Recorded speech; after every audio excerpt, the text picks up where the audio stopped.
Парламент Абхазии утвердил отчет об исполнении республиканского бюджета за 2025 год. Документ приняли во втором окончательном чтении. Его представил министр финансов Саид Губас. По его словам, государственный бюджет Абхазии по доходам составил почти 22 миллиарда рублей. Расходная часть бюджета достигла 20 миллиардов 526 миллионов рублей.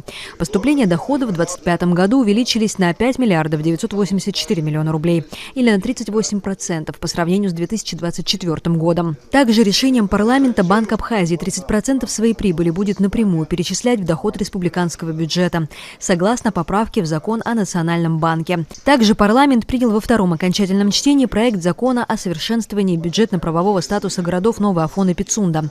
Законопроект представил полномочный представитель президента в парламенте Дмитрий Шамба. Он отметил, что документ разработан рабочей группой после обращения местных органов самоуправления, администрации и городских собраний к президенту и правительству с просьбой восстановить финансовую самостоятельность городов. Новый законопроект предусматривает, что часть собираемых на территории городов местных налогов будет поступать напрямую в их бюджеты, а не в бюджеты районов. Расчеты показывают, что Пицунда с 2027 года и Новый Афон с 2028 года смогут полностью самостоятельно финансировать свои бюджетные расходы. На протяжении длительного времени еще даже депутаты пятого созыва с 2016 года этот вопрос неоднократно поднимался в стенах парламента, и были обращения от органов местного самоуправления к правительству, к президенту. Но сейчас проект закона был разработан с участием как администрации районов, так и администрации и собраний Пицунды и Афона. Он предусматривает восстановление с 2027 года бюджета города Пицунда и с 2028 года местного бюджета города Новый Афон. Парламент ввел уголовную ответственность за незаконные археологические раскопки. Законопроект предусматривает наказание за проведение работ без специального разрешения, открытого листа. Его выдает археологическая комиссия Академии наук Абхазии. Новая статья: вообще в Уголовном кодексе не было санкций за такие деяния, а именно за незаконный поиск, изъятие археологических предметов из места залегания.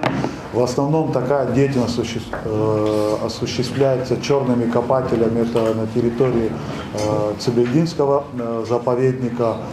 Принимая бюджет по инициативе депутатов, были включены бюджетные средства дополнительно, чтобы создать администрацию заповедника и также принимать меры по сохранению нашего культурного наследия. И в том числе, чтобы был правовой механизм, а именно привлечение к уголовной ответственности лиц, которые осуществляют данную незаконную деятельность. Депутаты Народного собрания внесли поправки, регулирующие вопросы определения места жительства детей, порядка осуществления родительских прав на период до вступления в законную силу окончательного судебного решения при разбирательствах между родителями.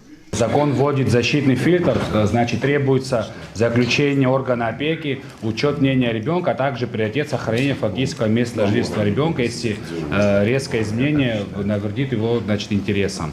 Также вот хочется сказать то, что значит, из примечания проекта, что при рассмотрении дела по существу, по спорам о детях, суд вправе по требованию родителей определить место жительства детей и осуществления родительских прав на период до вступления в законную силу судебного решения. Жаркие дискуссии развернулись вокруг поправок в закон о выборах депутатов парламента. Одна из них коснулась вопроса участия иностранных граждан в процессе агитации. По мнению авторов законопроекта, действующее законодательство не содержит достаточной детализации запрета на участие иностранных граждан, лиц без гражданства, иностранных и международных организаций в избирательных кампаниях. Иностранным гражданам, лицам без гражданства, иностранным организациям, международным организациям, международным общественным движениям запрещается проведение на территории Республики Абхазия каких-либо действий, так или иначе, влияющих на выборный процесс. Все уже обсуждали, если честно, не знаю, стоит ли заново нам все это обговаривать здесь. Следующим будет идти, он, естественно, будет зависеть от того, как мы примем этот проект, это касающийся внесения изменений в Уголовный кодекс. Там, где будет уголовное наказание введено за подобные будут уже называться преступлением. В общем, я, честно говоря, не знаю, что больше по этой теме сказать. Скажу, что на комитете мы обсудили, положительное заключение дано. По словам депутата Вианора Бейби, поправки нужны для того, чтобы контролировать процесс, который и так был запущен еще в начале 2000-х.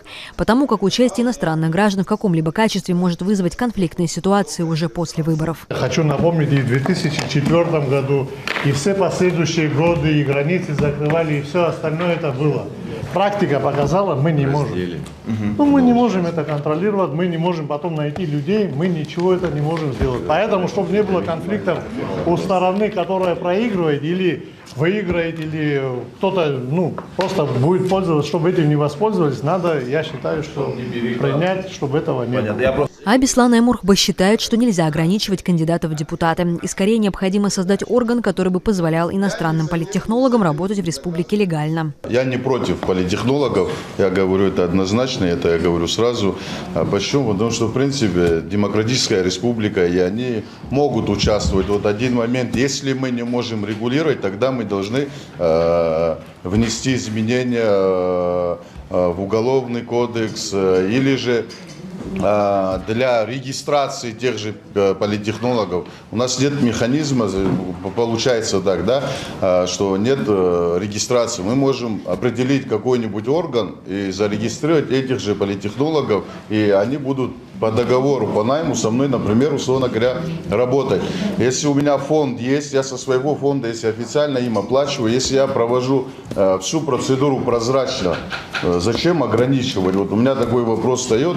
По мнению Кана Кварча, норма, запрещающая деятельность иностранных граждан в процессе выборов, существует во всех странах. Это законодательство практически переписано с российского законодательства, понимаете? Это мы ничего нового не придумали.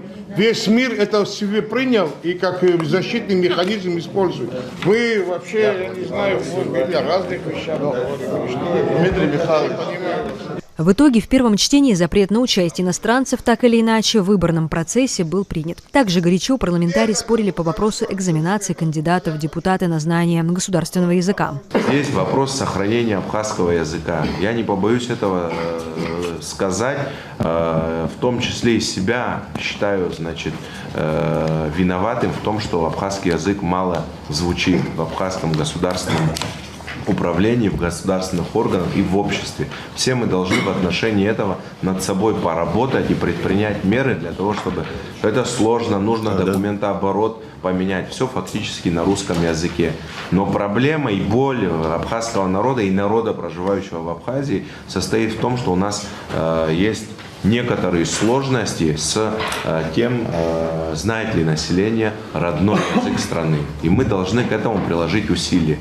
Мы, принимая такие решения, на этот путь, я думаю, становимся. В 2007 году закон был принят, пояснения дополнительные были приняты, да, но, к сожалению, эффективности той, которая ожидалась, нету. Мы должны эту систему всю подталкивать. Сегодня адаптируем искусственный интеллект. Вы знаете, что большая программа развивается адаптация искусственного интеллекта, потому что язык нужно учить, конечно же, в лучшем случае с детства. И это не связано с ущемлением прав других наций, национальностей. Я думаю, что Центральная избирательная комиссия и в этом тоже будет какую-то градацию сделать.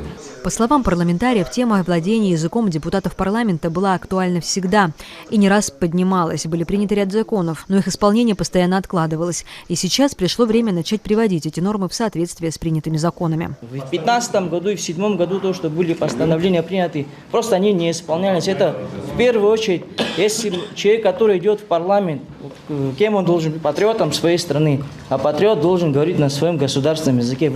Об этом идет речь. Здесь национальный вопрос вообще в увязке не стоит его связывать. Спасибо за внимание. Вице-спикер парламента Астамур Аршба считает, что сегодня, принимая эту поправку, государство закрывает в парламент путь достойным кандидатам и может вызвать много дополнительных проблем. Человек 30 лет назад, когда нужно было, отдать долг своей родине, дать долг Абхазии, он как герой Абхазии, героем Абхазии является, столько заслуг, столько всего имеет. Но Мы говорим о том, да, какие-то там, это джентльменское какое-то соглашение, якобы, значит, хотим здесь придумать, но это джентльменское соглашение, оно приведет нас к разного рода конфликтам и ситуациям в процессе уже. Просто об этом тоже давайте думать.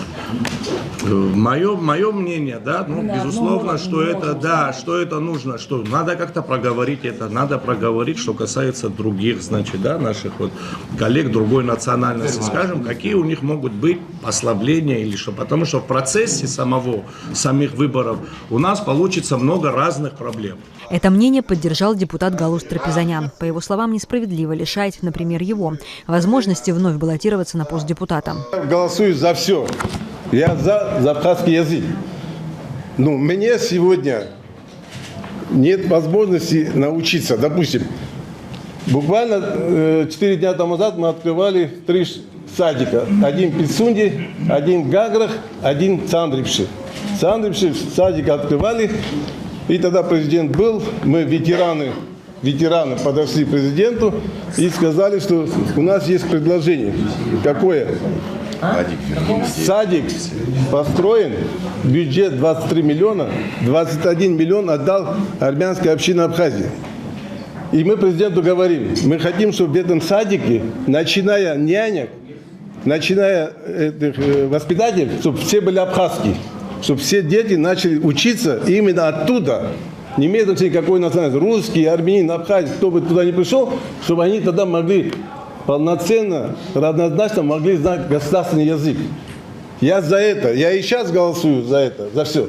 Но я просто хочу сказать, что вот через 33 года вот сижу в парламенте здесь, и я, допустим, не могу участвовать на выборах. Тогда спрашивается, вот это то, что я рассказал, то, что я прошел. В итоге депутаты проголосовали за проект поправки. Поэтому теперь кандидаты в депутаты парламента будут проходить языковое тестирование. Экзамен на знание абхазского и русского языков будет проводить лингвистическая комиссия при Центризбиркоме. Внутри законопроекта о внесении изменений в Конституционный закон о выборах депутатов Народного собрания не набрали нужного количества голосов депутатов. Они касались запрета на публикацию результатов соцопросов менее чем за 30 дней до выборов, временного запрета на прописку граждан, достигших 18 лет со дня назначения выборов и до проведения их итогов, и запрета на начало и проведение ремонтно-строительных работ, финансируемых из республиканского или местных бюджетов, в течение 2 месяцев до дня голосования и до официального опубликования результатов выборов. Депутаты также сняли с повестки дня внесение в закон о выборах депутатов парламента изменения, устанавливающего требования о постоянном проживании кандидата в Абхазии не менее 5 последних лет перед днем выборов. Второе, действительно, 5 лет оседлости, да, в отношении кандидатов в президенты мы эти лицензии применяем, но слишком длительный период. Первое, человек может учиться частично, да, на повышение поехать. Второе, он может болеть, да, и длительное время находиться за пределами республики Абхазия. Да. И третье, да, приводили в пример людей, которые там сражались в рамках специальной военной операции. Вот такие аргументы были, да. И с учетом этих аргументов комитет, я так понял, что и тоже пришел к мнению о том, что это, во-первых, слабо реализуемая норма, да, она носит больше декларативный характер. Хотя со временем мы можем рассмотреть какой-то срок ценза оседлости, но, наверное, это не 5 лет все-таки. Также в первом чтении был принят проект закона о едином государственном портале правовых актов. Законопроект разработан в целях создания современной государственной системы официального опубликования, учета, хранения и предоставления доступа к нормативным правовым актам республики в электронном формате. Цели этого законопроекта, они сводятся к тому, чтобы население было информировано. Очень часто бывает, что мы не знаем, значит, о нормативных, не то что рядовые граждане, депутаты не всегда знают о распоряжениях, указах и так далее, которые принимаются в нашей стране. Это даст возможность иметь доступ и повысить прозрачность, значит, нашего государства, когда будет открытый доступ ко всем нормативным актам, принятым в нашей стране. Также депутаты обсудили вопрос присяги на абхазском языке для депутатов и судей, земельный кодекс, а также расширение полномочий прокуратуры в гражданских делах. Мария Котова, Сосрыква Гухава, Абаза ТВ.